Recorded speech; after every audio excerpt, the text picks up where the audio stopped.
Assalamualaikum warahmatullahi wabarakatuh. Sobat RH sekalian, jumpa lagi kita di channel yang keren ini, keren cadas. Ini jarang-jarang kita ambil konten di bulan puasa ya, pada puasa keberapa ini, tetapi ini memang kita tidak live. Nah, kebetulan saya lagi nongkrong-nongkrong sama dua orang yang paling penting di Republik ini for the future. Satu titisannya almarhum Rizal Ramli, Dipo Ramli ya, Dipo Ramli namanya ya. Betul bang. Oke.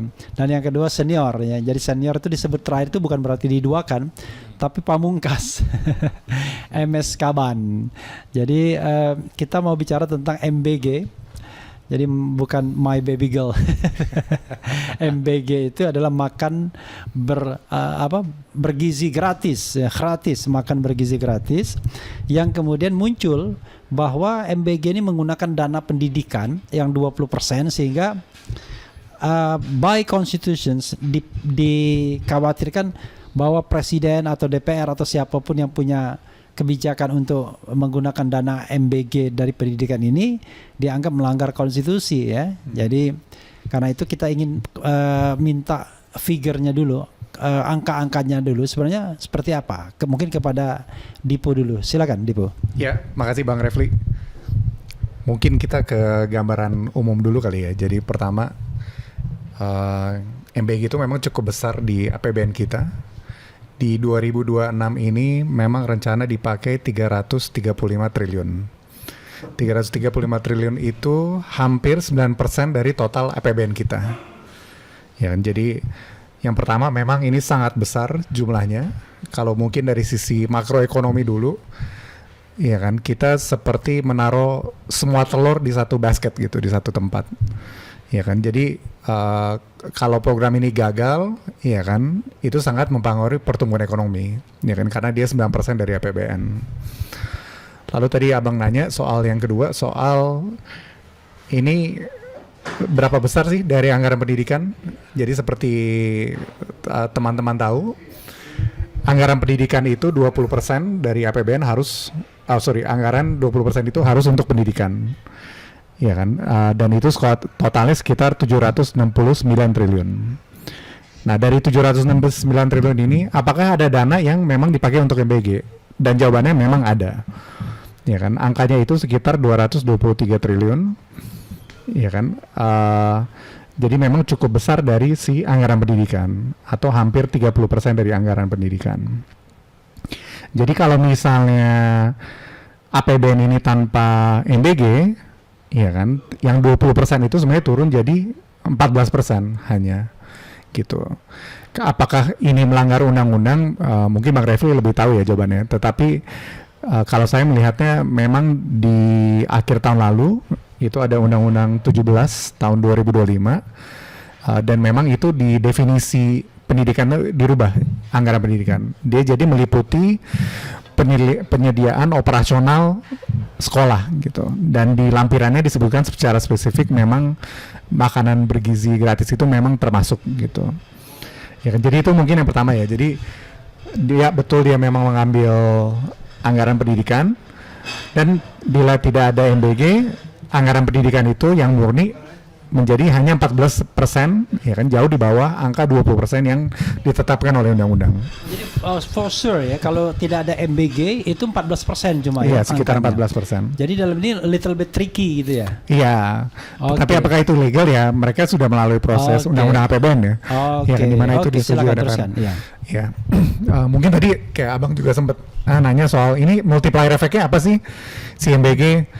Kalau menurut ekonom tuh sebenarnya sayang sekali ya, karena si program MBG ini cukup besar, 335 triliun, ya kan, sangat sayang sekali kalau program ini tidak mendorong ekonomi rakyat gitu. Kan dulu harapannya MBG ini menghidupkan petani, membantu pedagang, tapi apa yang terjadi karena konsep MBG ini cukup sentralisasi, ya kan, modelnya, ya kan, jadi SPPG dimiliki oleh banyak tentara, banyak polisi, banyak orang partai, ya kan, dan ini menurut saya sayang sekali karena UMKM jadi perannya sangat kecil gitu. Apabila MBG memang dijalankan di kantin atau di warteg sekitar, sebenarnya efek pengganda ekonomi atau multiplier effect itu sangat tinggi. Jadi sangat disayangkan sekali si MBG ini tidak optimum mendorong UMKM ya di saat ini.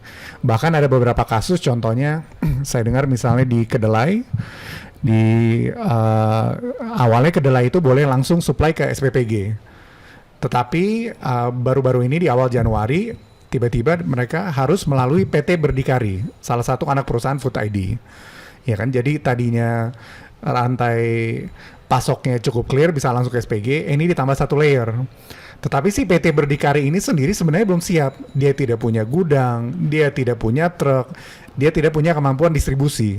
Jadi apa yang terjadi? Harga kedelai itu naik Rp1.000 per kilogram dari awal Januari sampai awal Februari.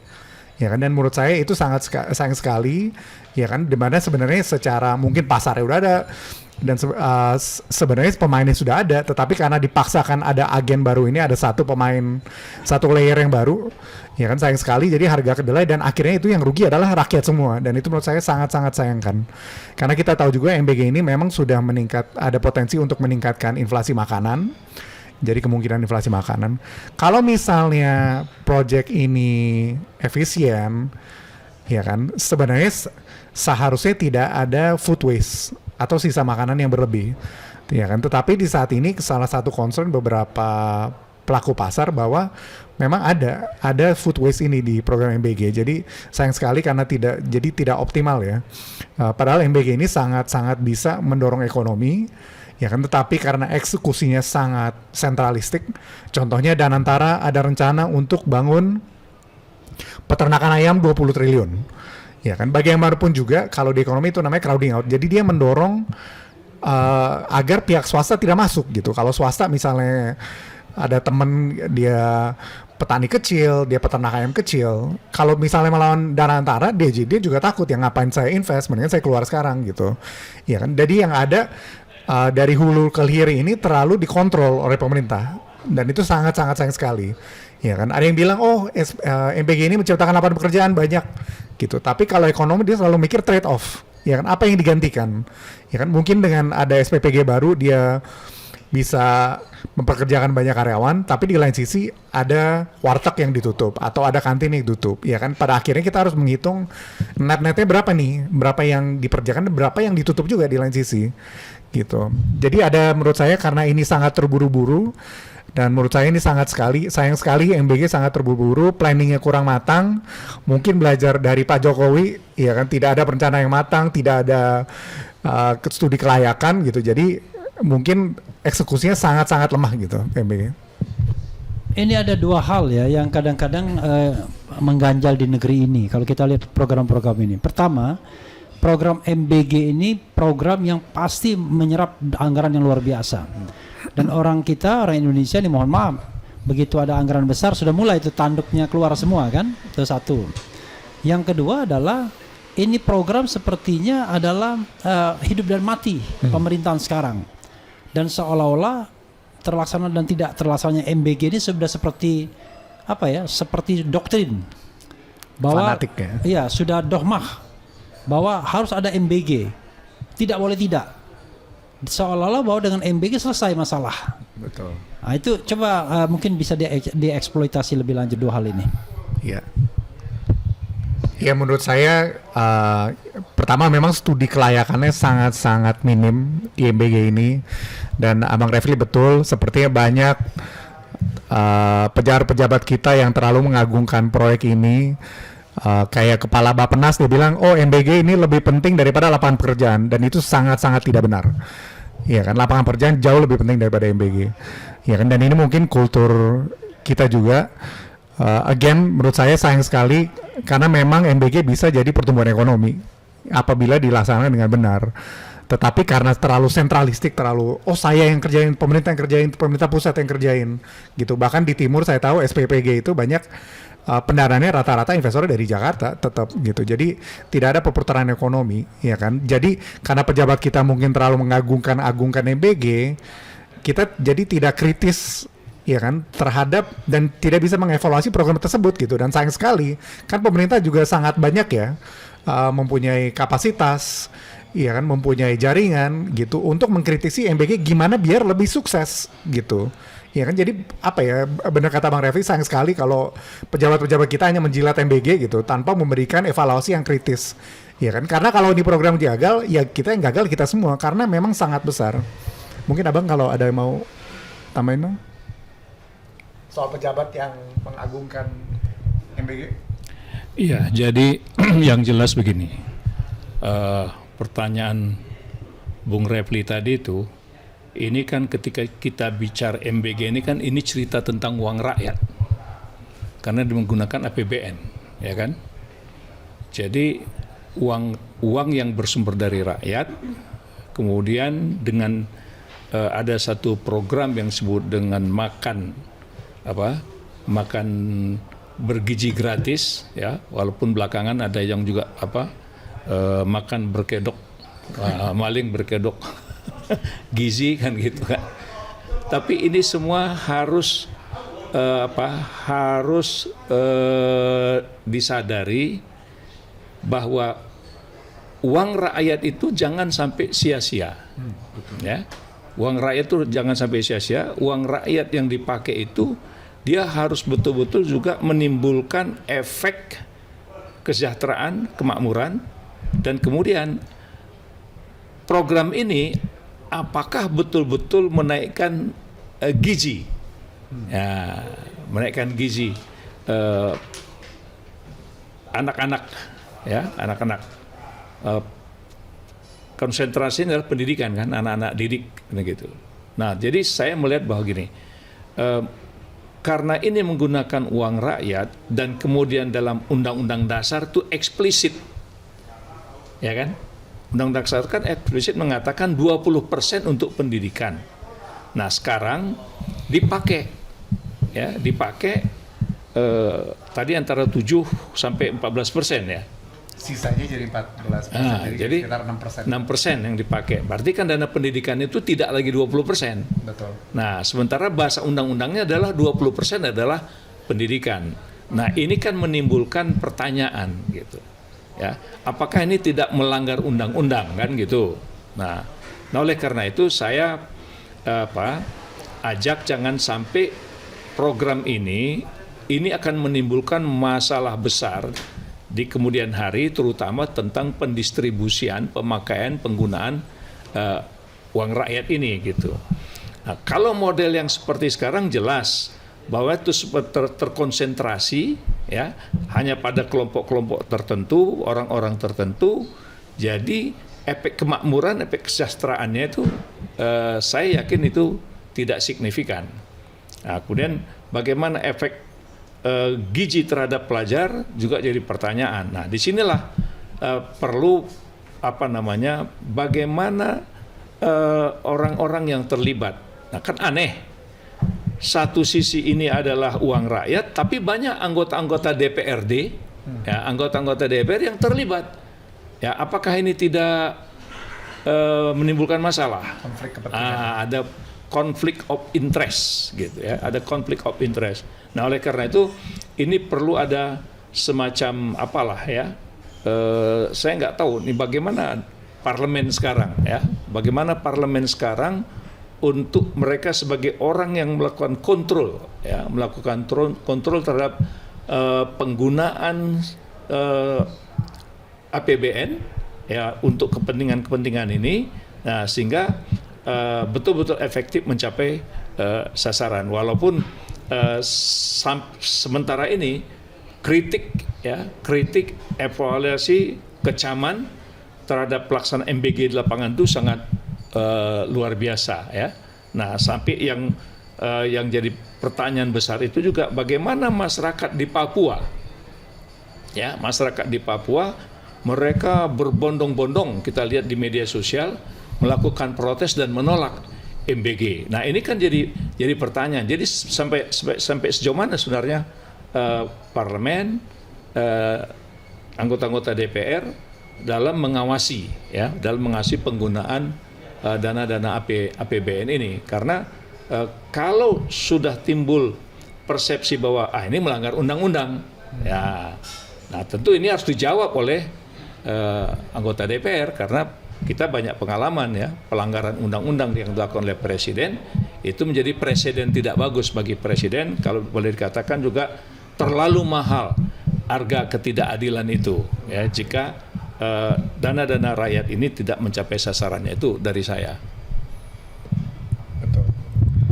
Mungkin sekalian nambahin Bang, mungkin di level makronya juga, kan kita memang keuangan negara fiskal kita kurang baik ya di 2025. Dan angka Januari baru keluar beberapa hari lalu, dan itu pun defisit juga. Angkanya kalau tidak salah 0,21% sudah defisit, dan itu cukup besar karena itu hanya buat bulan Januari. Alasannya kenapa? Kalau dilihat angka-angkanya memang kita semacam front loading buat pembiayaan MBG.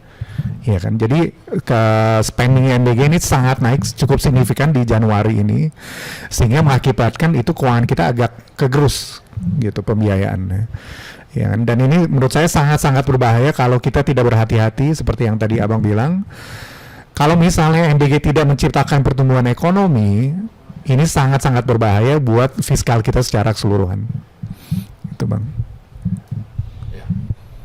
Ya, saya pikir itu. Yang penting bagaimana parlemen ya bertanggung jawab untuk melakukan pengawasan ya, terhadap penggunaan dana-dana APBN yang jumlahnya saya pikir dalam periode ini ya mendekati 1.000 triliun ya. Nah, jadi kalau 1.000 triliun itu ternyata lebih banyak mengalir ke atas daripada ke bawah, itu kan menimbulkan ketimpangan lagi. Ya, menimbulkan kesenjangan, dan kemudian target untuk memberikan kemakmuran itu jauh gitu. Iya. Ya, itu. Iya. Dan cukup aneh ya, parlemen itu tidak dia juga ada beberapa yang berbisnis, iya kan, tetapi juga di program pemerintah, jadi check and balance-nya nggak jalan. Apa tuh Bang solusinya Bang mungkin? Iya gini kan, tadi saya kira kita semua tahu lah, banyak contoh-contoh yang di masa lalu ketika presiden itu diisukan melanggar konstitusi, itu punya dampak politik yang besar dan bisa menurunkan kepercayaan, tergerus kepercayaan itu gitu. Ya, jadi menggerus kepercayaan itu kan menimbulkan reaksi-reaksi di tengah-tengah masyarakat. Saya kira apa yang sekali bagi saya menarik perhatian saya, Papua ya itu mereka melakukan demo ya tapi ini saya baca di media sosial ya, mereka menolak itu. Ini kan artinya ada program MBG ini yang tidak sesuai dengan apa yang diharapkan oleh masyarakat. Betul. Gitu. Betul. Gitu. Ya, ada pertanyaan saya ya, begini. Kita ini orang miskin tapi sok kaya kan begitu. Kalau kita lihat misalnya tekanan APBN kan, jangankan ada program MBG, dulu juga selalu yang namanya minus gitu ya. Iya. Gali lubang tutup lubang, bayar utang dengan utang. Betul. Nah sekarang ada MBG yang ratusan triliun nilainya. Dari sisi ketahanan anggaran negara bagaimana? Apakah ini bisa lanjut program ini sesungguhnya? Lalu kalau mau lanjut breakthrough-nya apa gitu? Oke, silakan.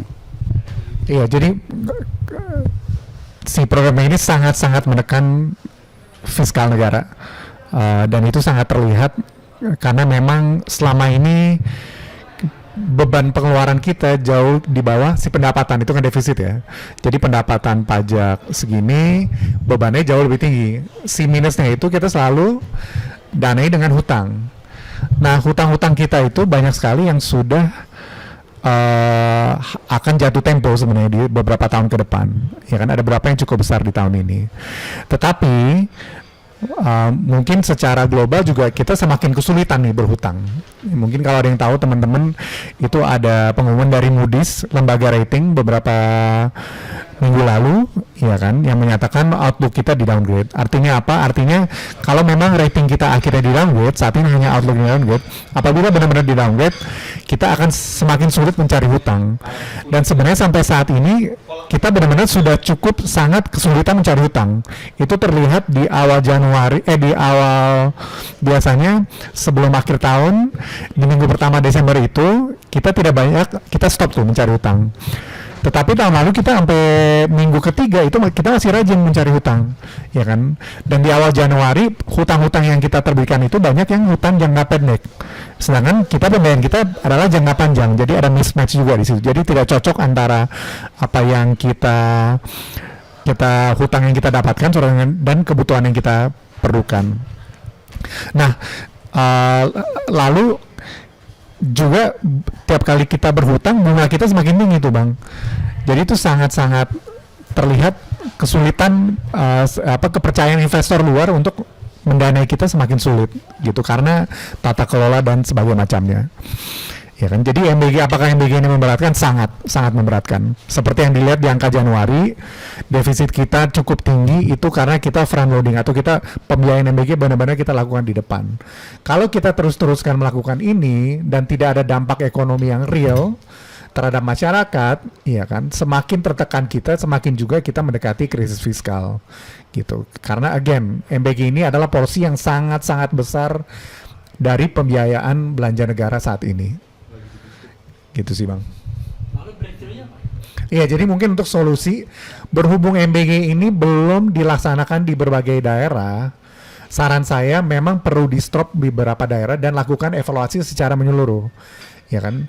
Apakah ini membawa ekonomi UMKM, apakah ini mengangkat UMKM, ya kan? Apakah gizi yang didapatkan anak-anak ini benar?